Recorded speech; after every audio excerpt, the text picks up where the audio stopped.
নাও আমি আপনাকে যে সাজেশনটা দিব এটাই আপনার কমিউনিকেশন স্কিলকে আসলে বিল্ড করবে। আমি ভেরি রিসেন্টলি এখন টিভিতে একটা ইনভাইটেশন পাইছিলাম। এই ভিডিওতে আমরা বেসিক্যালি একটা অপরচুনিটি নিয়ে কথা বলবো। আমার পড়া বেস্ট একটা বই হচ্ছে দ্য আউটলায়ার্স।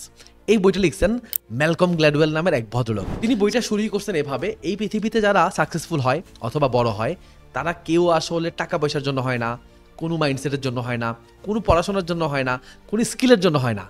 তারা যে কারণে বড় হয় সেটা হচ্ছে একটা অপরচুনিটি, একটা সিম্পল অপরচুনিটি। অর্থাৎ যারা সাকসেসফুল হয়েছে এবং যারা সাকসেসফুল হয় নাই তাদের মধ্যে মেজর পার্থক্য হচ্ছে একদল অপরচুনিটি পাইছে অথবা অপরচুনিটিকে চিনতে পারছে, আরেক দল হয় অপরচুনিটি পায় নাই, না হয় অপরচুনিটিকে চিনতেই পারে নাই। আসেন একটা এক্সাম্পল দিই। ধরেন আপনার আশেপাশে আপনার যে পাড়া প্রতিবেশী থাকে অথবা আপনার যে রিলেটিভসরা থাকে, আপনি তাদের মধ্যে দেখতে পাবেন অনেকগুলো ছোট ছোট বাচ্চা আছে। এখন অনেকগুলো ছোট ছোট বাচ্চার মধ্যে আপনি আবার এক দুইটা বাচ্চাকে দেখতে পাবেন যাদের ইংরেজি স্কিলটা খুবই ভালো, অর্থাৎ তারা ইংরেজিতে ভালো কথা বলে। এখন প্রশ্ন হচ্ছে কেন এক দুইটা বাচ্চা ইংরেজিতে ভালো কথা বলে আর কেন বাদ বাকি সবগুলো বাচ্চা ইংরেজিতে ভালো কথা বলে না? রিজন হচ্ছে একটা সিম্পল অপরচুনিটি। কি অপরচুনিটি? সেটা হচ্ছে ইংরেজি শেখার অপরচুনিটি। কিভাবে? লাইক ধরেন যে বাচ্চাটা ইংরেজিতে কথা বলতে পারে, আপনি তার বাসায় গেলে দেখতে পাবেন তার বাসায় ইংরেজি কনভারসেশন হয়। তার বাবা মা এইদার ইংরেজিতে কথা বলে, না হয় সেই বাচ্চাটার সাথে তার বাবা ইংরেজিতে কথা বলে, না হয় সেই বাচ্চাটাকে তার মা ইংরেজি কথা শেখায়, তাকে ইংরেজি বই পড়ায়, তাকে ইংরেজিতে কার্টুন দেখায়, তাকে ইংরেজিতে মুভি দেখায়, সিরিজ দেখায়। অর্থাৎ কোনো না কোনোভাবে তাকে ইংরেজি এনভায়রনমেন্টের মধ্যে রাখা হয়, যেই কারণে সে ছোটবেলা থেকেই বাংলা ভাষা শেখার পাশাপাশি ইংরেজিটাও রপ্ত করে ফেলে। আর এই বাচ্চাটার জন্য এটাই হচ্ছে তার লাইফের একটা অপরচুনিটি। এখানে কিন্তু এই বাচ্চাটা কোনো টাকা পয়সা দিয়ে ইংরেজি শেখে নাই, সে কিন্তু ইংরেজি শেখার জন্য স্কুলেও যায় নাই। সে যেটা পাইছে সেটা হচ্ছে সিম্পল একটা অপরচুনিটি। আর এই অপরচুনিটি বাদ বাকি বাচ্চারা কেউ পায় নাই, যেই কারণে তারা ইংরেজিটা ওইভাবে শিখে উঠতে পারে নাই। সো অপরচুনিটি কিন্তু সবসময় আপনার কাছে আসবে না, কখনো কখনো আপনাকে অপরচুনিটি তৈরি করে নিতে হবে, কখনো কখনো অপরচুনিটি আপনাকে চিনে নিতে হবে। সো আপনিও যদি আপনার লাইফে অথবা আপনার ক্যারিয়ারে বাদ বাকি মানুষদের থেকে 90%, 80%, 70% সামনে এগিয়ে যেতে চান, তাহলে আপনাকেও কোনো না কোনো অপরচুনিটি আসলে ক্রিয়েট করে ফেলতে হবে। সো আজকের এই ভিডিওতে আমরা বেসিক্যালি একটা অপরচুনিটি নিয়ে কথা বলবো, আর এই অপরচুনিটি হচ্ছে কমিউনিকেশন স্কিল ইমপ্রুভ করার অপরচুনিটি। বিশ্বাস করেন এই একটা অপরচুনিটি আপনাকে আপনার লাইফে অথবা আপনার ক্যারিয়ারে অ্যাট লিস্ট 50% সামনে এগিয়ে নিয়ে যাবে। সো চলেন আমরা ভিডিওটা শুরু করি। আমি আপনাকে আরও একটু কনভিন্স করার ট্রাই করতেছি কেন আপনার কমিউনিকেশন স্কিলস দিয়ে কাজ করা উচিত। ধরেন আপনি একটা ইন্টারভিউ বোর্ডে বসে আছেন। সো একটা ইন্টারভিউ বোর্ডে আপনি যখন বসবেন আপনাকে প্রথম যেই প্রশ্নটা করা হবে সেটা হচ্ছে tell me about yourself and trust me. আপনি যদিও আপনার সম্পর্কে সব কিছু জানেন, বাট আপনার পুরো ইন্টারভিউ সেশনের মধ্যে এই একটা প্রশ্নের আনসার দেওয়াটাই হচ্ছে সব থেকে কঠিন কাজ।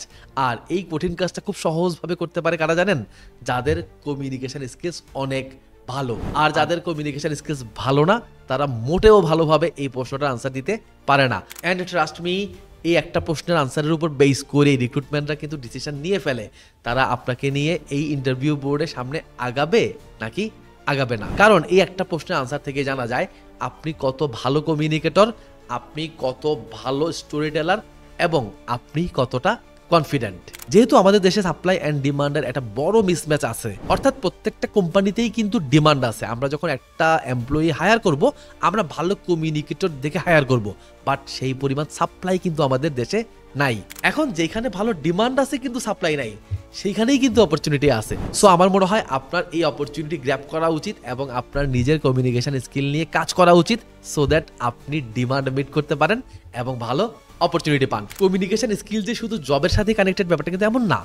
আপনি যদি এখন আপনার একাডেমিক ক্যারিয়ারে থেকে থাকেন, আপনি দেখবেন যে এই ছেলে বা মেয়েটা একটু ভালো কথাবার্তা বলতে পারে, ভালো কমিউনিকেশন করতে পারে, তার সাথে টিচারদের ভালো সম্পর্ক হয়, তার সাথে তার ক্লাসমেটদের ভালো রিলেশন থাকে এবং সে ওভারঅল কিন্তু একটা ভালো অপরচুনিটি পায়। এবং ম্যাক্সিমাম ক্ষেত্রে দেখা যায় যে ক্লাস রিপ্রেজেন্টেটিভ সিলেক্ট করা হয় সে কিন্তু বেসিক্যালি কমিউনিকেশন স্কিলস অনেক ভালো হয় বলেই তাকে সিলেক্ট করা হয়।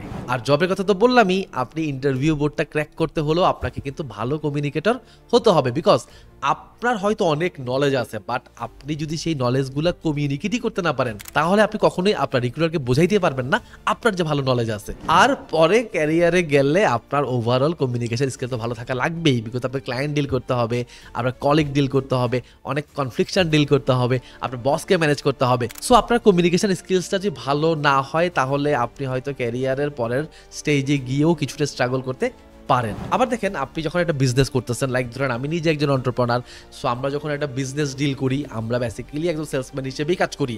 সো আমার নিজের প্রোডাক্ট বা নিজের সার্ভিসকে আমি যখন কোথাও সেল করতে যাই, আমার তখন ভালো কমিউনিকেটর হতে হয়, বিকজ আমার ক্লায়েন্টকে যতক্ষণ পর্যন্ত আমি আমার সার্ভিস সম্পর্কে কনভিন্স করতে পারতেছি না, ততক্ষণ পর্যন্ত উনি কিন্তু আমার কাছ থেকে সার্ভিস পারচেস করতেছেন না।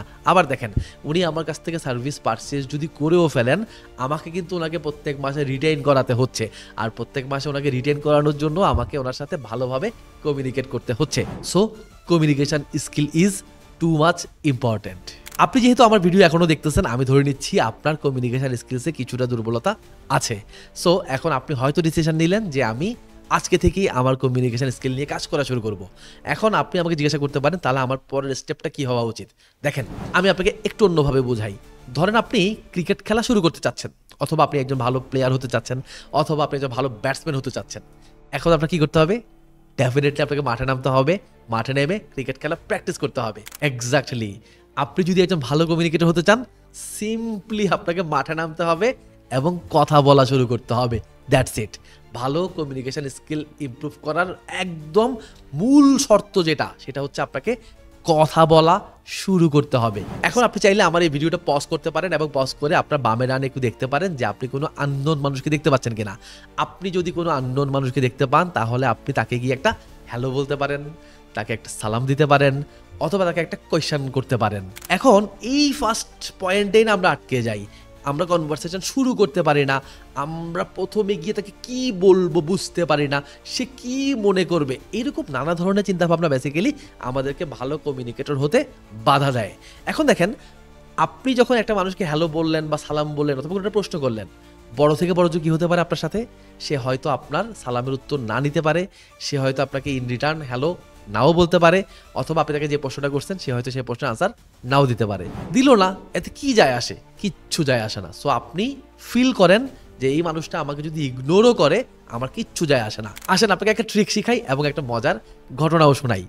আমি বেসিক্যালি 2016 সালের আগ পর্যন্ত, আমাকে যারা 2016 সালের আগে পার্সোনালি চিনে তারা বলতে পারবে, আমি নিজেও না ভালো কমিউনিকেটর ছিলাম না। এই যে আমি এখন ক্যামেরার সামনে বসে আপনার কাছে যে মেসেজটা ডেলিভারি করতেছি বা যে কনফিডেন্টলি কথা বলতেছি, এই কনফিডেন্সটা আমার নিজেরও ছিল না আসলে 2016 সালের আগে। সো আমিও কোনো না কোনোভাবে আসলে রিসার্চ করছিলাম যে কীভাবে আসলে ভালো কমিউনিকেটর হতে চায়। সো আমি যখন রিসার্চ করছিলাম বা আমি যে কন্টেন্টটা দেখছিলাম, সেখানেও আমাকে এই কথাটাই বলা হয়েছিল যে তুমি আননোন মানুষের সাথে গিয়ে কথা বলা শুরু করো, তাহলে তুমি দেখবা আস্তে আস্তে তোমার ভেতর থেকে কথা বের হওয়া শুরু হবে।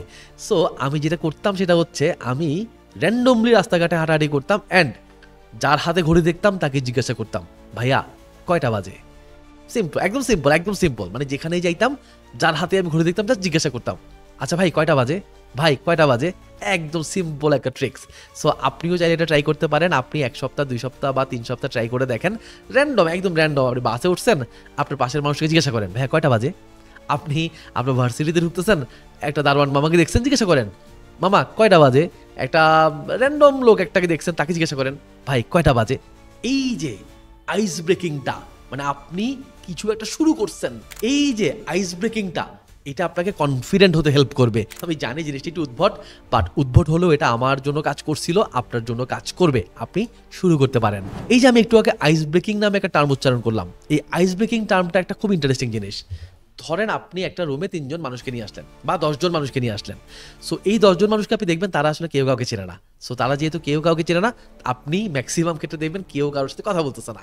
সো আপনাকে যেটা করতে হবে, সিম্পলি ওই রুমে এসে একটা কিছু করতে হবে। অর্থাৎ আপনাকে হয় নিজের পরিচয়টা দিতে হবে, তাদের কাছ থেকে তাদের পরিচয়টা নিতে হবে, অথবা তাদের একজনকে বলতে হবে আরেকজনকে পরিচয় দেওয়ার জন্য। এই যে তাদেরকে আইসটা ব্রেক করে দিতে হবে, এই ব্রেকিংটা যদি আপনি করে দিতে পারেন, তখন দেখবেন তারা বেশ রিল্যাক্স হয়ে গেছে। সো আমি আপনাকে এই মতো যে টেকনিকটা বললাম, যে আপনি র্যান্ডমলি যাকে পাবেন তাকে জিজ্ঞাসা করেন, ভাই কয়টা বাজে।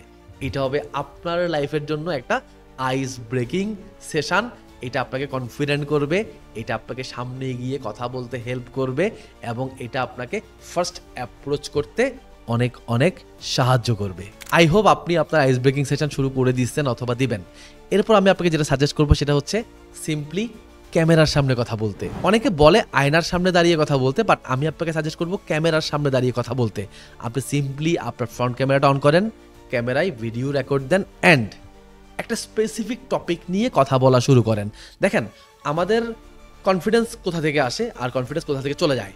কনফিডেন্স তখনই চলে যায় যখন আমরা যেই টপিক নিয়ে কথা বলবো ওই টপিক নিয়ে যদি আমাদের প্রপার নলেজ না থাকে, তাহলে আমাদের ভেতর থেকে কনফিডেন্স অটোমেটিক পালায়। আর আপনি যদি জানেন আপনি যে টপিক নিয়ে কনভারসেশন করতেছেন সেই টপিকের মোটামুটি সব কিছু আপনার জানা, তাহলে আপনার মধ্যে অটোমেটিক্যালি কনফিডেন্স গ্রো করে।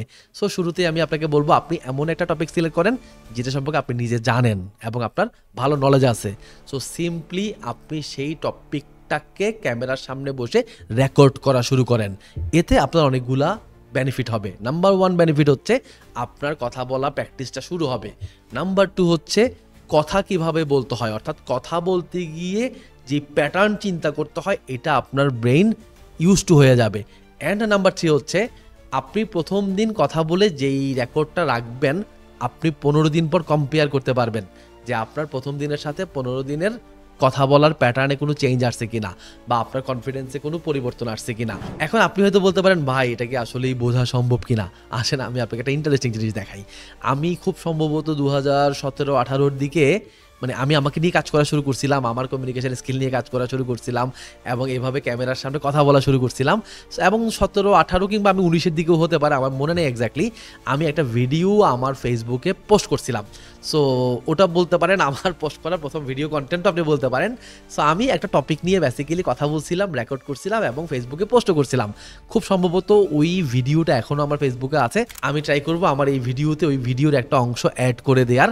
সো আপনি যখন আমার ওই ভিডিওটা দেখবেন আপনি দেখতে পাবেন ওই সময় আমি যেভাবে কথা বলতাম আর আজকের আমি যেভাবে কথা বলি, এই দুই ভিডিওর মধ্যে অ্যাটিটিউডের হিউজ পার্থক্য আছে। তখনকার আমার কথা বলার যে অ্যাটিটিউড সেটা ছিল আন্ডার কনফিডেন্ট, আর এখন আমি আপনার সাথে কথা বলতেছি উইথ কনফিডেন্ট। সো আমি আপনাকে যখন ওই আমার প্রিভিয়াস ভিডিওটা দেখাবো আপনি নিজেই বুঝতে পারবেন কেন আপনার আসলে ক্যামেরার সামনে দাঁড়িয়ে কথা বলা উচিত অ্যান্ড সেটা রেকর্ড করা উচিত। আমার কাছে একটা প্রশ্ন প্রায় আসে, ভাইয়া আপনি যেটা বই লিখেছেন বইটি কিভাবে লিখেছেন, মোটিভেশন কোথায় পেয়েছেন, পাবলিশার কোথায় খুঁজে পেয়েছেন এবং মোস্ট ইম্পর্টেন্টলি বইটি লিখে কত টাকাই বা পেয়েছেন। সো এই যে আপনি আমার 2018 সালের একটা আন্ডার কনফিডেন্ট ভিডিও দেখলেন, এইবার আসেন আমি আপনাকে 2025 সালের একটা কনফিডেন্ট ভিডিও দেখাই। আমি ভেরি রিসেন্টলি এখন টিভিতে একটা ইনভাইটেশন পাইছিলাম যেখানে আমি একটা লাইভ প্রোগ্রামে, আবারও বলতেছি নট রেকর্ডেড প্রোগ্রাম, একটা লাইভ প্রোগ্রামে আমি গেস্ট হিসেবে ছিলাম এবং লাইভ প্রোগ্রামে আমি কথা বলছি এবং কনফিডেন্টলি কথা বলছি। আমি এটাও জানতাম না আমাকে কি কি প্রশ্ন করা হবে। আমাকে বেসিক্যালি ইনভাইট করা হয়েছিল বিজনেস রিলেটেড কিছু কথাবার্তা বলার জন্য। সো আমি যেহেতু জানতামই না আমাকে কি কি কোয়েশ্চেন করবে, আমি কোনোভাবে আসলে প্রিপেয়ার ছিলাম না। আমি সিম্পলি আমার যিনি হোস্ট ছিলেন আমি ওনার মুখোমুখি হয়েছি অ্যান্ড উনি আমাকে কোয়েশ্চেন করছেন, আমি সেই কোয়েশ্চেনের আনসার খুব কনফিডেন্টলি দিছি। আমি একটুও ভয় পাই নাই।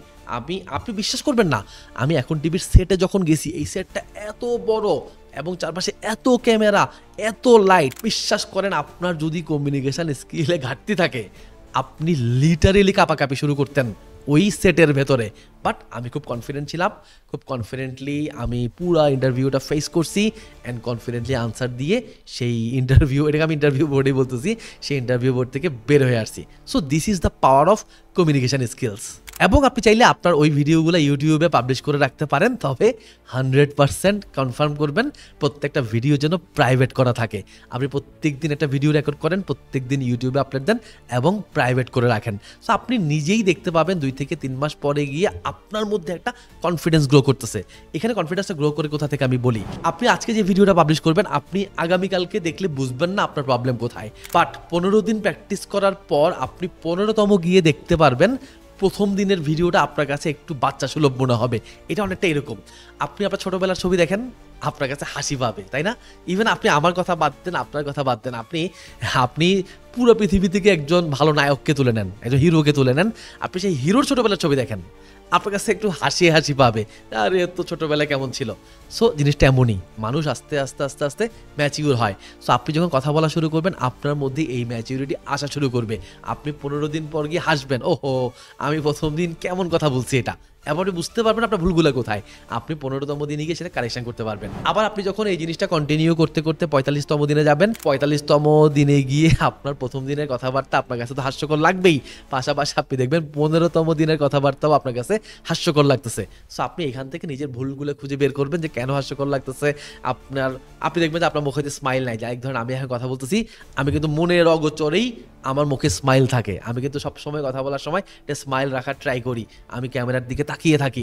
সো এই যে একটা কনসিয়াস মাইন্ড, এই জিনিসগুলো আপনার আস্তে আস্তে ডেভেলপ হবে। তবে আপনাকে সময় দিতে হবে, রেকর্ড করতে হবে এবং প্রিভিয়াস রেকর্ডগুলো দেখতে হবে, সেখান থেকে ভুলগুলো খুঁজে বের করতে হবে এবং নতুন করে সেই ভুলগুলো সলভ করে আপনাকে আবার সামনের দিকে এগিয়ে যেতে হবে।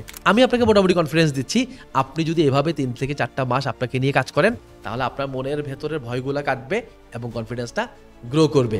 বাট এখানেই শেষটা, কিন্তু আপনাকে আরও একটু কাজ করতে হবে আপনার কমিউনিকেশন স্কিলকে বেটার অ্যান্ড বেটার করার জন্য। চলেন এবার আমাদের ভিডিওর পরের পার্টে চলে যাই। নাও আমি আপনাকে যে সাজেশনটা দিব এটাই আপনার কমিউনিকেশন স্কিলকে আসলে বিল্ড করবে। সো আমার সাজেশনটা হচ্ছে আপনি আননোন মানুষদের সাথে রিলেশন বিল্ড করার ট্রাই করবেন। কখন?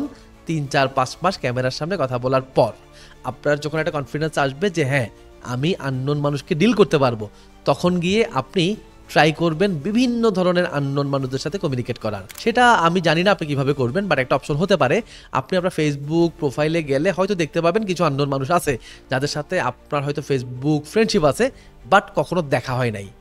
এরকম মানুষদের সাথে আপনি ট্রাই করবেন চ্যাটিং করার, চ্যাটিং করে কোনো একটা রিজন খুঁজে বের করার, দেন তার সাথে কোনো একটা কফি শপে দেখা করার। সেটা যে কারোর সাথে হতে পারে, বাট আপনি যখন ফেস টু ফেস দেখা করতে যাবেন তখন আপনি দেখবেন আপনি অনেক নার্ভাস, কারণ আপনি কখনোই আননোন মানুষের সাথে কফি ডিল করেন নাই।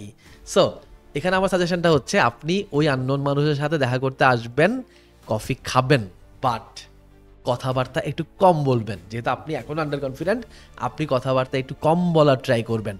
আপনি যেটা চেষ্টা করবেন সেটা হচ্ছে একটা প্রশ্ন ছুড়ে দেওয়ার এবং অপোজিট পাশের যে মানুষটা তাকে আনসার দেওয়ার সুযোগ দেওয়ার। অর্থাৎ ফর এক্সাম্পল আপনার সাথে আমার একটা মিটিং হইলো, আমি হইলাম সে মানুষটা যে প্র্যাকটিস করতেছি কমিউনিকেশন স্কিল, আর আপনি হলেন আমার ইনভাইট করা একজন গেস্ট। সো আমি এসে ফার্স্ট অফ অল আপনাকে হয়তো বললাম ভাই আসসালামু আলাইকুম কেমন আছেন। সো আপনি বলেন আমি ভালো আছি। সো আমি কিন্তু দেখেন আসার আগে আমি যেটা করব, মানে এটা আপনিও করবেন, আসার আগে আমি যেটা করব সেটা হচ্ছে আমি আপনার সোশ্যাল মিডিয়া ঘেটে আসবো অ্যান্ড আমি আপনার সম্পর্কে নানা ধরনের ইনফরমেশন গেদার করে আসবো। ফর এক্সাম্পল আমি দেখছি আপনি গত মাসে একটা বই লিখছেন, জাস্ট এক্সাম্পল, আমি এসে সেই বইটা নিয়ে কথা বলা শুরু করব। আমি বলবো যে ভাই দেখলাম গত মাসে একটা বই লিখছেন, আপনার এই বই লেখার মোটিভেশন কোথায় পাইছেন। এইবার দেখবেন আপনার আসলে কোনো কাজ নাই, আপনার অপোজিট পার্সন যিনি আছে উনি মোটামুটি 7-8-10 মিনিট ধরে ওনার বইয়ের গল্প শোনাবে। দেন আপনাকে যেটা করতে হবে প্যারোটিং মেথড অ্যাপ্লাই করতে হবে। এখন প্রশ্ন হচ্ছে হোয়াট ইজ প্যারোটিং মেথড? প্যারোটিং মেথড হচ্ছে একটা মানুষ যখন ওই পাশে কথা বলে আপনি সেই কথা মন দিয়ে শুনবেন এবং কথা মন দিয়ে শুনতে শুনতে ট্রাই করবেন তার কথার ভেতর থেকে একটা টার্ম অথবা শব্দ খুঁজে বের করার এবং সেই শব্দটা নিয়ে রিপিট একটা প্রশ্ন করার। ফর এক্সাম্পল আপনি আমাকে আনসার করা শুরু করছেন যে আপনি বইটা কিভাবে লিখছেন, কখন লিখছেন, কোথা থেকে মোটিভেশন পাইছেন। ফর এক্সাম্পল আপনি আমাকে বলছেন যে আমি একজন আমেরিকান রাইটারের কাছ থেকে এই মোটিভেশন পাইছি বা আমি ওনাকে ফলো করি। আপনার নেক্সট প্রশ্নটা হইতে পারে ওই আমেরিকান রাইটারকে নিয়ে, আচ্ছা ভাই এই আমেরিকান রাইটারের কয়েকটা বিখ্যাত বইয়ের নাম বলেন তো, আমি তো এই আমেরিকান রাইটারকে চিনতে পারতেছি না। সো আমেরিকান রাইটারের কোন বইটা অ্যাকচুয়ালি আপনাকে মোটিভেট করছে? তখন আপনি দেখবেন সেই ওই আমেরিকান রাইটারের বইগুলো নিয়ে আপনার সাথে কথা বলা শুরু করবে এবং আমেরিকান রাইটারের কোনো একটা স্পেসিফিক বইয়ের স্টোরিও আপনাকে বলা শুরু করবে। আপনি এরপর ওই স্টোরি থেকে আরেকটা পয়েন্ট খুঁজে বের করবেন। সো এটাকেই বলে বেসিক্যালি প্যারোটিং মেথড, অপোনেন্টের প্রশ্নের আনসার থেকে ক্লু বের করে সেই ক্লু ধরে আবার কোয়েশ্চেন করা। অথবা আপনি যদি কোনো ক্লু খুঁজে বের করতে না পারেন তাহলে আপনাকে মাথায় রাখতে হবে আপনি কিন্তু অলরেডি ওই ব্যক্তির বা ওই মানুষটার সোশ্যাল মিডিয়া রিসার্চ করে আসছেন এবং আপনার কাছে অলরেডি অনেকগুলো ক্লু আছে, আপনি ওখান থেকেও কোনো ক্লু নিয়ে তাকে প্রশ্ন করতে পারেন।